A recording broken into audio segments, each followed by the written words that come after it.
The question on all the left-leaning media's minds these days is, how do you explain to your kids that Donald Trump won the election?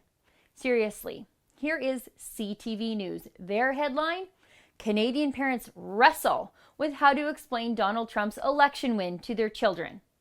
I'm not even joking. The article is just as ridiculous as the headline suggests to us. It actually quotes a Toronto-based parenting coach named Terry Carson.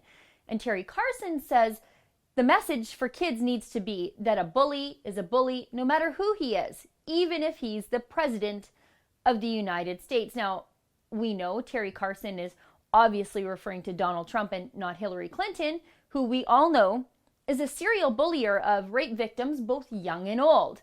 And here is USA Today doing a more coherent rehash of the crying fit Van Jones had on air on CNN on election night, but in print this time. During that fit, Van Jones said, "You have people putting children to bed tonight, and they're afraid of breakfast.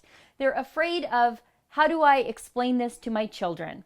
I have Muslim friends who are texting me tonight. Should I leave the country? I have families of immigrants that are terrified tonight." Yeah, Van. They're all going to flee the country on the Miley Cyrus celebrity airlift. Sure, Van, sure.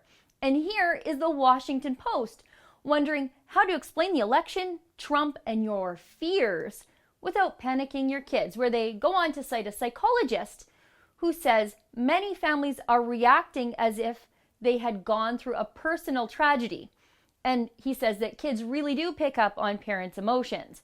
Yeah, no kidding. The hyperbolic celebrity-inspired tantrums probably are hurting the emotional and psychological health of the children of Democrats.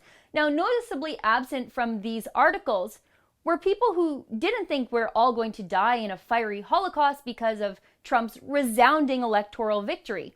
You know, those people who the mainstream media spent the entire election cycle calling hate mongers and sexists and bigots. Around these parts, we like to call these people winners. This obsession about what liberals should tell their kids even hijacked the reopening of a Veterans Affairs office with Prime Minister Justin Trudeau. Look at the question this reporter asks here. Hi. Prime Minister, on Wednesday morning, what did you tell your daughter about the Trump victory? I told my kids that the relationship between Canada and the U.S. is a deep and positive one. I actually got to tell that to a hall filled with tens of thousands of kids from across the Ottawa area at We Day. Does the reopening of a Veterans Affairs office seem to you like a good time to be asking such a stupid, flaky question? Like, should this question be asked the day before Remembrance Day? I don't know. My kids, because of what I do and the kind of conservative household I run around here, are exposed to politics. Want to know how I explained to my 7-year-old about Trump winning the election? She woke up in the morning and she asked me who won the election. And I told her the bad lady who doesn't like babies lost. Easy peasy.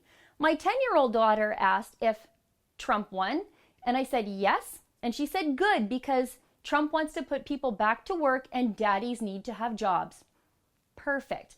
We know she understands economics at her grade level now. And my 17-year-old son asked if Trump won the election when he hopped out the door on his way to school in the morning. And I said yes, and he said good, because at least now he can go to North Dakota to work after high school and try to ride out the NDP there and save a little money for college working in the oil patch there. I know left-wing parents parent differently. They care about sheltering kids from reality, probably for far too long. We can see this sheltering problem manifesting itself in the protests against the election results on U.S. college campuses right now. These people are so sheltered from reality that they're completely out of touch with it altogether. I think kids are smart and resilient, and they'll understand a lot of things. And if you've got your kids so worked up about a presidential election that they have nightmares about a man with orange skin dressed like Hitler coming back around to round them up, you've been parenting all wrong. You're scaring your kids based on nothing. And that makes you stupid, and you're damaging your kids. So just get a handle on yourself already. For the Rebel.media, I'm Sheila Gunn Reid. For a Canadian perspective on the U.S. election, Click the link below to subscribe to The Rebel.